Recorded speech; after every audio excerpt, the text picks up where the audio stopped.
In separation of a mixture experiment, we start by building our setup. Start by clamping your separatory funnel holder into your stand. Make sure everything you clamp in these setups are tight. Put your support on top of your separatory funnel holder and then put your separatory funnel in to make sure it holds it properly.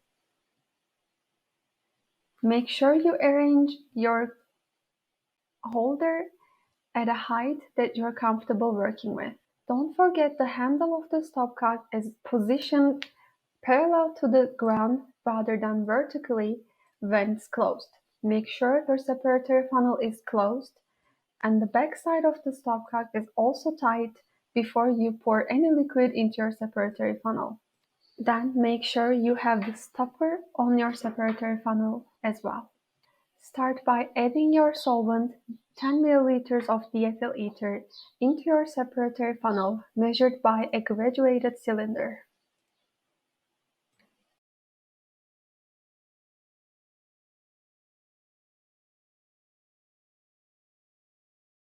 Make sure you turn on the heater beforehand.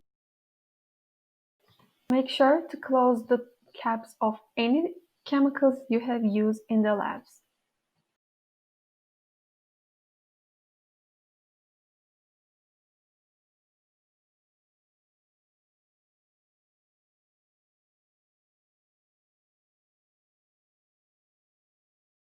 Make sure to close the stopper after you add the solvent so that it does not evaporate.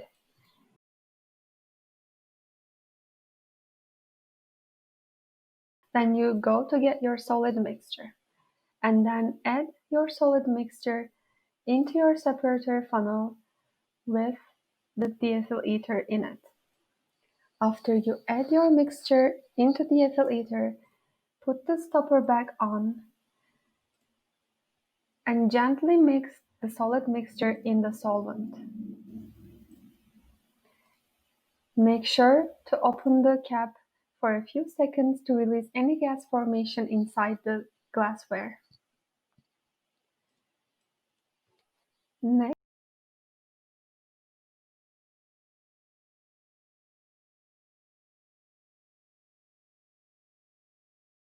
Next, cautiously add 10 milliliters of saturated aqueous sodium bicarbonate solution to your separatory funnel.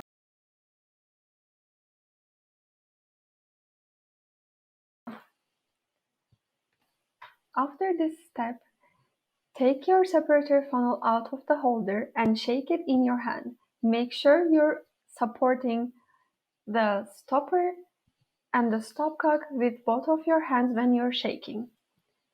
After your first short shake, make sure to release any gas that is evolved inside the glassware.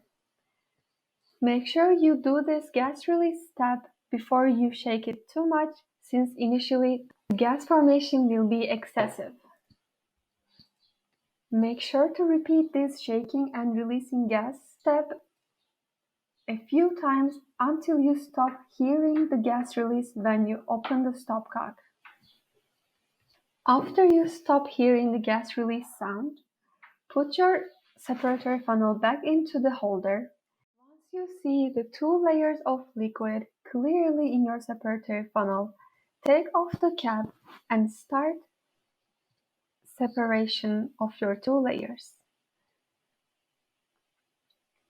You will start this by putting a beaker below your separatory funnel and slowly start opening the stopcock.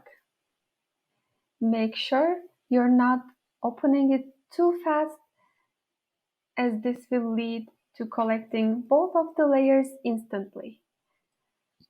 At first, you are only trying to collect the bottom layer, disappear. Again, make sure to check the rate of liquid. Make sure to check the rate your liquid is dripping from your separatory funnel so as not to mix the top layer into the bottom layer you're collecting. After you collected the first bottom layer, you're going to add 10 more milliliters of aqueous sodium bicarbonate into the top layer that is left in your separatory funnel, and then shake and release gas again like you have done in the first step. This will ensure you have collected all of the salicylic acid, which will be dissolved only in the aqueous layer in your mixture.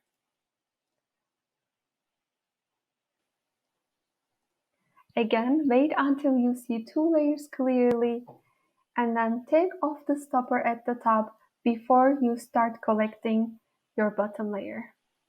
Make sure you always take off the top stopper before you start collecting, because you need atmospheric pressure for the liquid to start dripping out of your separatory funnel. Make sure that you have labeled your beakers that you're collecting your layers into as water and ether layer, so that you do not mix them up for the next steps of the experiment. Once you have collected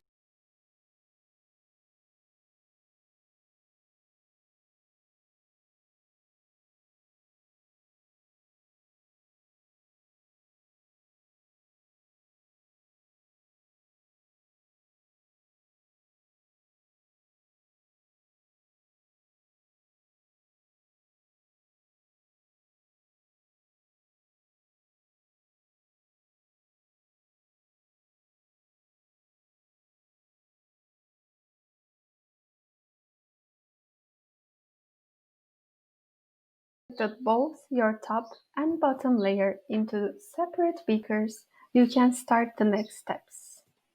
Start by acidifying your water layer that has salicylic acid in it by 6 molar HCl, which is concentrated hydrochloric acid.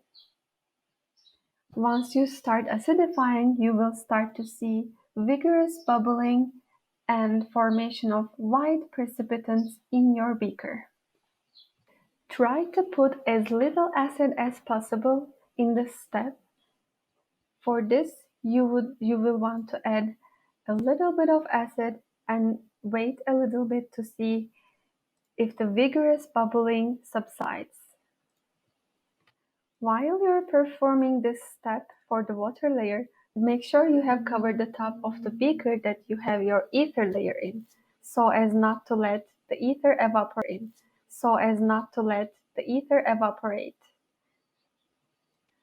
Once you have finished acidifying your bottom water layer that has salicylic acid in it, you will want to separate your solid from your liquid part with vacuum filtration. In order to do vacuum filtration, you will have to build your setup first.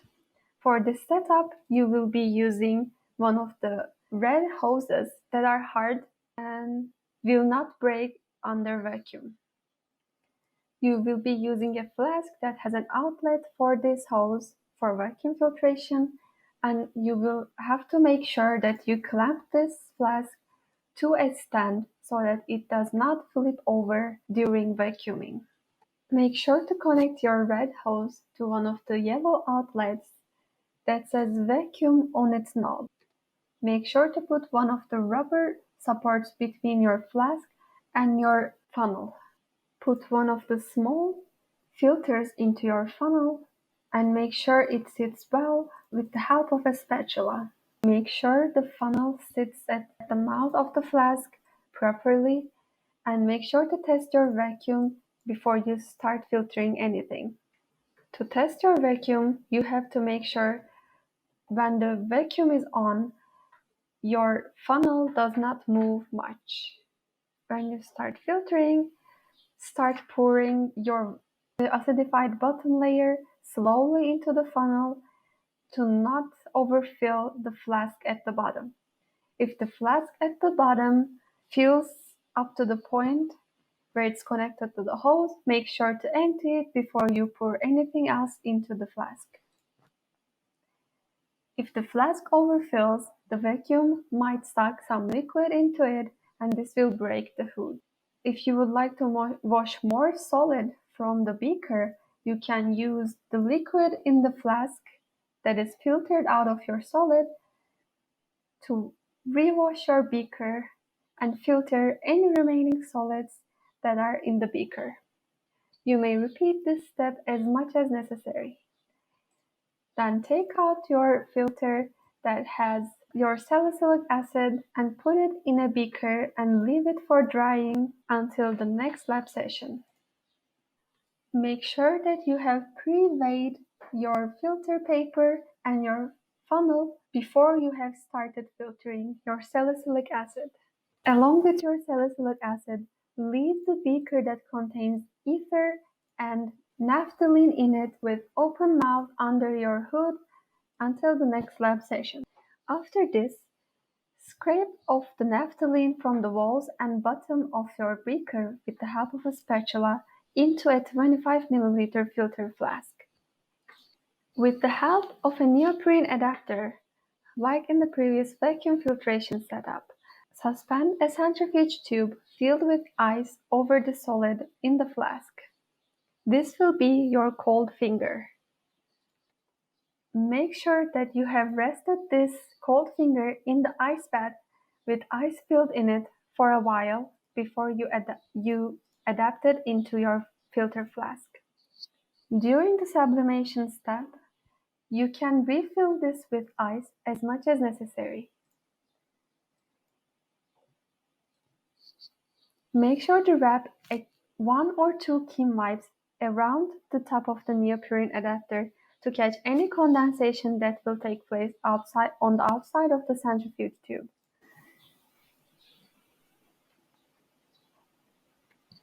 Make sure that you have turned on your heater beforehand so that it will heat up to the temperature that you want it to and stabilize it there. Make sure the temperature setting is at a gentle setting, meaning that it is not too hot. It can be around 70 to 85 degrees. During the sublimation process, you will start to see crystals forming on the cold finger as well as on the walls of the filter flask a little bit. You would expect to see more of the crystals forming on the cold finger rather than the walls of the flask.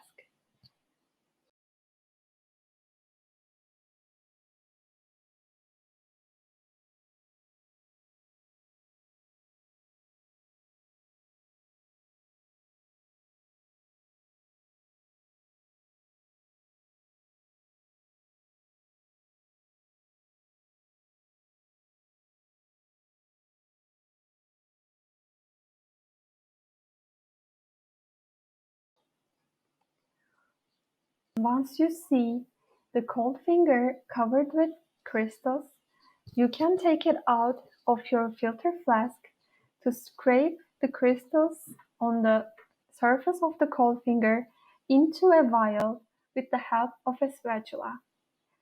If you have a lot of your naphthalene left at the bottom of your filter flask, you can put the cold finger back on your filter flask and continue the sublimation process for a little while longer to collect more of your naphthalene in the pure form. Make sure that you have weighed and labeled the vial that you're collecting your pure naphthalene and salicylic acid into. Do not forget that when you weigh something with a label paper on it and its cap on, you have to weigh it in that manner after you put something in it as well. For the purification of salicylic acid, you will be performing recrystallization. For this, you will have to first determine the weight and melting point of your crude salicylic acid. For recrystallization, you have to heat up your solvent to its boiling point, which is distilled water in our case. You would want to use as little as possible from your solvent to dissolve your salicylic acid. Start by adding a little bit of your boiling water into your salicylic acid and try to see if this dissolves your solid salicylic acid. Once your solid is completely dissolved, leave it to cool to room temperature on the bench top. After it is cooled to room temperature, you will be putting it in an ice bath to cool it further. During this cooling period, you will start to see crystals forming. If during the addition of your boiling solvent into your solid, you are not able to dissolve all of your solid, you may put the beaker that has your salicylic acid on the heater for a few minutes to gently heat it further. This will help dissolving of your solid in your solvent.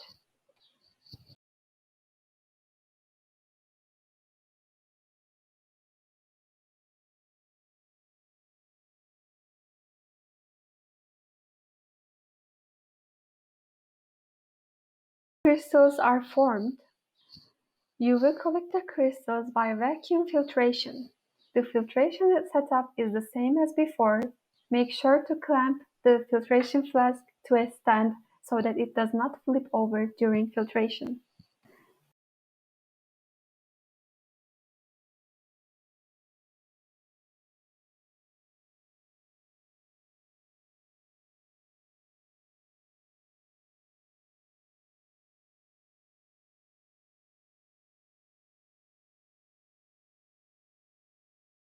After you have vacuum filtered your solid, let air run through it for at least a couple of minutes to dry it further. Once both your pure naphthalene and pure salicylic acid are dried, you may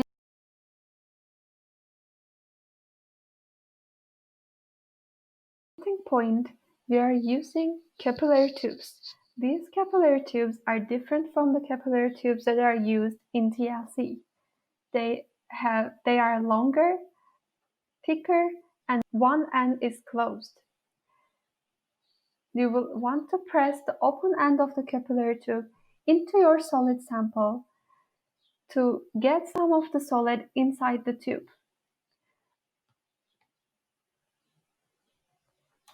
Once you get some of the solid into the open end of your capillary tube, you will want to pack your solid at the bottom of your capillary tube.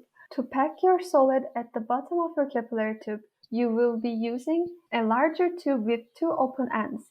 You will release your capillary tube from the top of this larger tube to the end of this larger tube to pack your solid at the bottom of your capillary tube.